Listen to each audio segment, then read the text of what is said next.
আসসালামু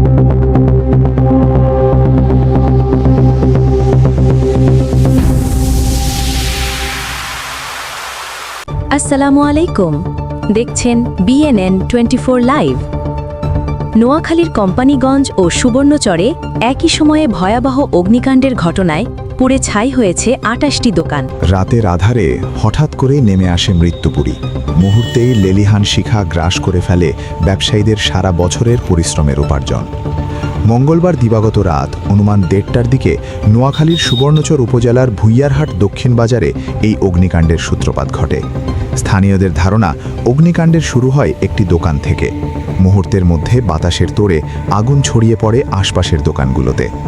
আগুনে পুড়ে ছাই হয়ে যায় ফলের দোকান, মুদির দোকান, কোল্ড কর্নার এবং ওষুধের দোকানসহ মোট ২৪টি বাণিজ্যিক প্রতিষ্ঠান। খবর পেয়ে নোয়াখালী ফায়ার সার্ভিসের একটি ইউনিট ঘটনাস্থলে পৌঁছে প্রায় ২ ঘন্টার আপ্রাণ চেষ্টায় আগুন নিয়ন্ত্রণে আনে। ঠিক যেন একই কপাল নোয়াখালীর আরেক উপজেলা কোম্পানিগঞ্জের। সুবর্ণচরের আগুন পুরোপুরি নেভার আগেই বুধবার ভোরে কোম্পানিগঞ্জের বসুরহাট বাজারের হাসপাতাল গেট এলাকায় আরেকটি অগ্নিকাণ্ডের খবর আসে। সেখানে আগুনে পুড়ে যায় আরও ৪টি দোকান। খবর পেয়ে দ্রুত ঘটনাস্থলে পৌঁছে ফায়ার সার্ভিসের কর্মীরা আগুন নিয়ন্ত্রণে সক্ষম হন। ক্ষতিগ্রস্ত ব্যবসায়ীরা জানান, আমাদের সর্বস্ব আজ পুড়ে ছাই হয়ে গেল। সারা বছর যে পরিশ্রম করেছি সব শেষ। কয়েক কোটি টাকার মালপত্র ছিল, এখন কিছুই অবশিষ্ট নেই। ফায়ার সার্ভিসের কর্মকর্তারা জানান, খবর পেয়েই আমরা দ্রুত পৌঁছে আগুন নিয়ন্ত্রণে আনি। প্রাথমিকভাবে ধারণা করা হচ্ছে বৈদ্যুতিক শর্ট সার্কিট থেকেই আগুনের সূত্রপাত হয়েছে। তবে চূড়ান্ত কারণ ও ক্ষয়ক্ষতির পরিমাণ তদন্ত শেষে জানানো যাবে। দেখা যাচ্ছে, অগ্নি নিরাপত্তা ব্যবস্থার তেমন কোনো তোয়াক্কা না করাই হয়ে দাঁড়িয়েছে এই দুর্ঘটনার মূল কারণ।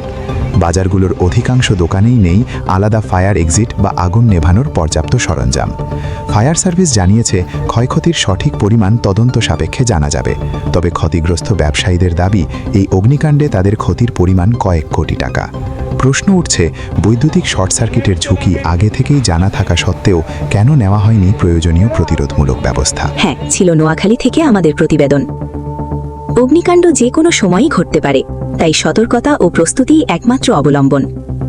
বিশেষজ্ঞরা পরামর্শ দিচ্ছেন, বাসাবাড়ি কিংবা ব্যবসা প্রতিষ্ঠানে যেন আলাদা মেইন সুইচ বক্স থাকে এবং নিয়মিত বৈদ্যুতিক লাইন পরিদর্শন করা হয়। আরও খবরে থাকুন। ধন্যবাদ। BNN 24 লাইভের পক্ষ থেকে শুভরাত্রি।